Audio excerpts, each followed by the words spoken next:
Good morning, everyone. So, today I am going to discuss to you the theories of distributive justice from John Rawls. So, in categorizing justice, the most important point to consider is that Rawls held that there has to be an equal distribution of opportunities and disadvantages to everyone in the society. Rawls wanted to develop an ethical principle that will uphold an equal distribution of happiness and sufferings. Rawls was basically reacting from different ethical principles that were also trying to uphold fairness. So, number one, we have the justice as equality, or what we called egalitarianism.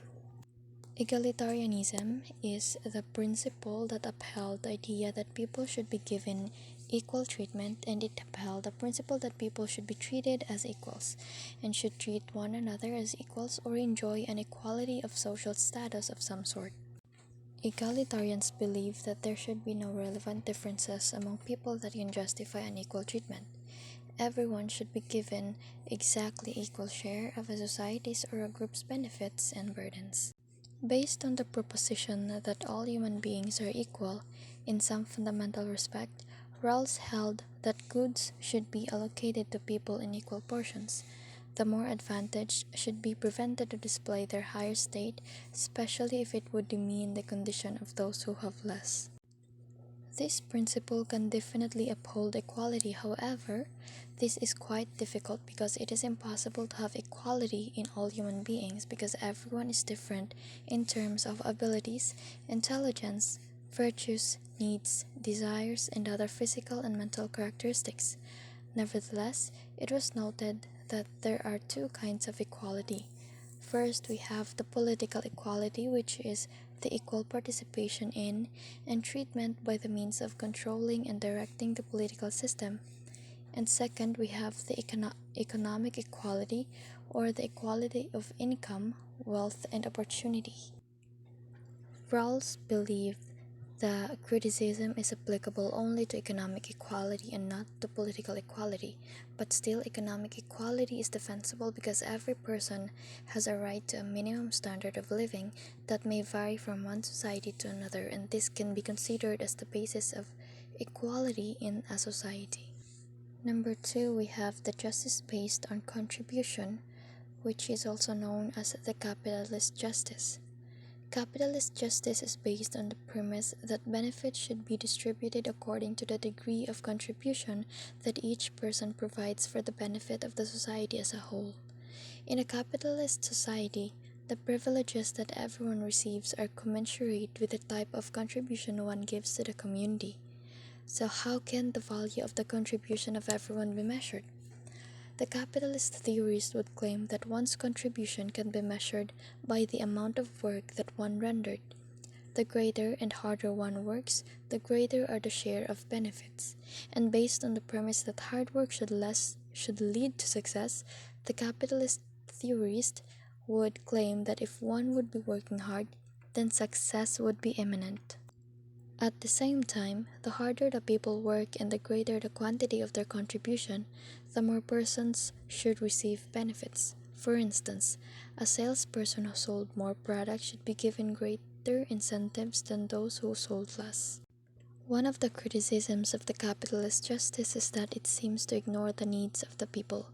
It is considered to be insensitive to the disadvantaged group, and at the same time, Rawls believed that there is a problem of objective measure on the value of a person's product, especially in fields such as science, art, entertainment, and athletics. In order to answer the problem of insensitivity to the disadvantaged group, the capitalist upheld the principle of the market forces of supply and demand. The principle gives importance not on the person's intrinsic value, but on the extent to which it is both relatively scarce and is viewed by buyers as desirable. But Rawls held that this still ignores people's needs, and at the same time, the market prices would not be a fair means in evaluating the value of a person's product because the market ignores the intrinsic value of things. So, for example, entertainers and professional athletes are receiving higher pay than medical doctors and teachers. Number three, we have the justice based on needs and abilities, or also known as socialism.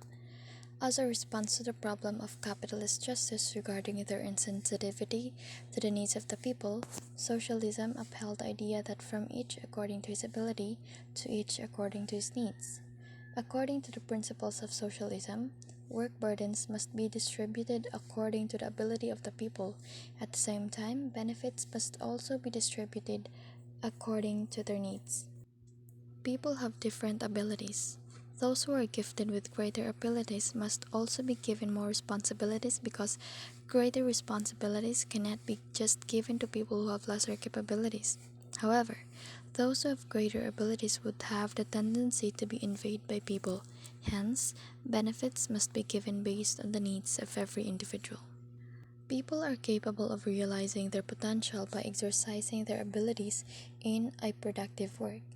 Those who have greater potential will be considered of value, and in this sense, work must be distributed based on the ability of the individual so that work can be made more beneficial to people and the benefits of work will be distributed in order to promote human happiness and well-being.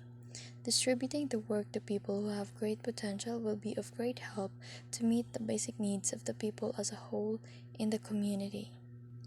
However, under the principle of socialism, everybody should be given equal benefits and opportunities.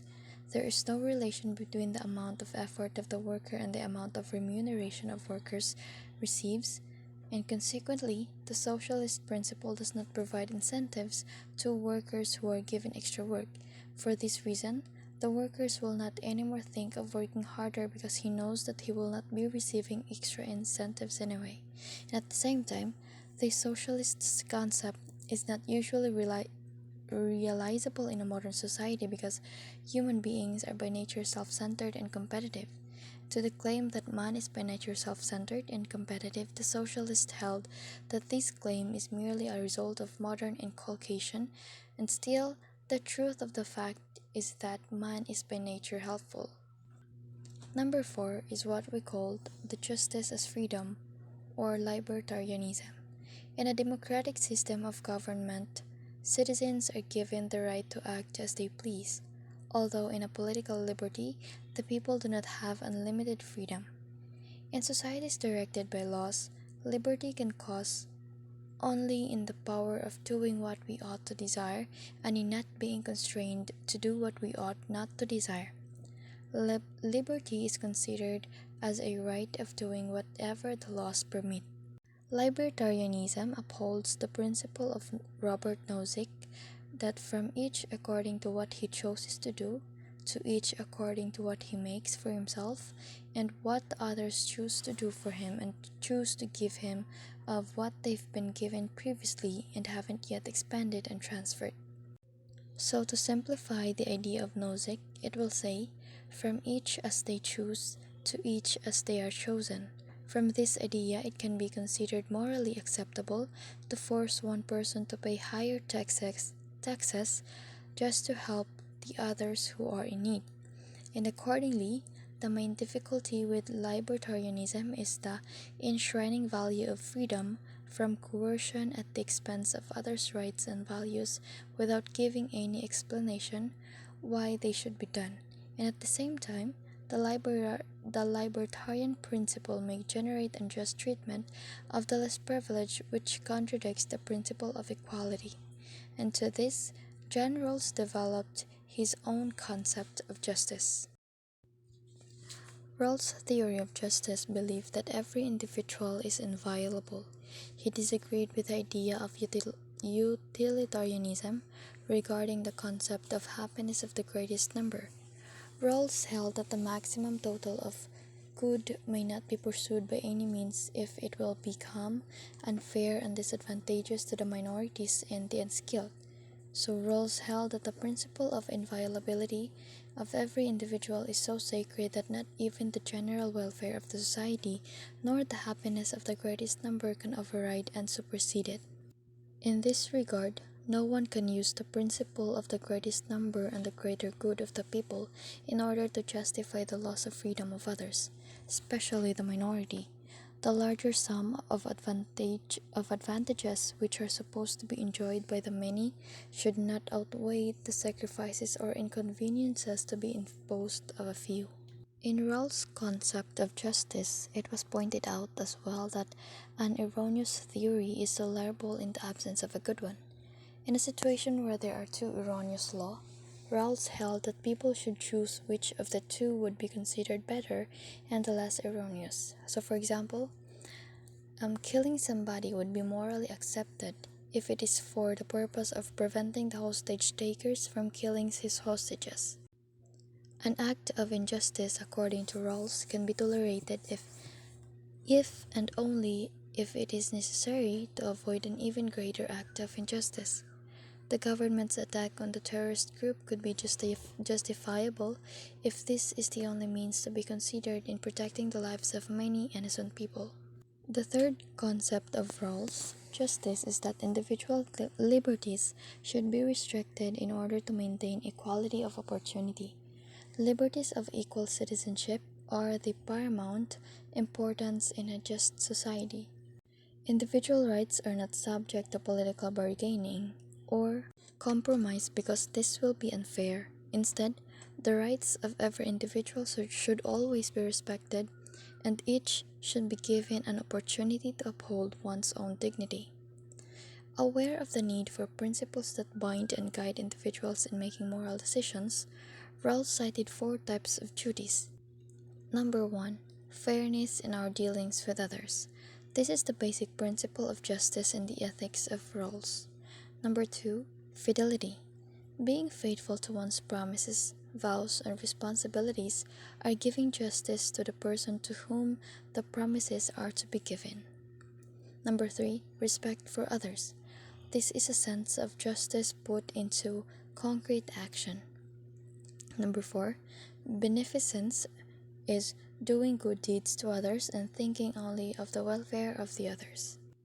In addition, Rawls mentioned that everybody should follow what he considered as the four natural duties.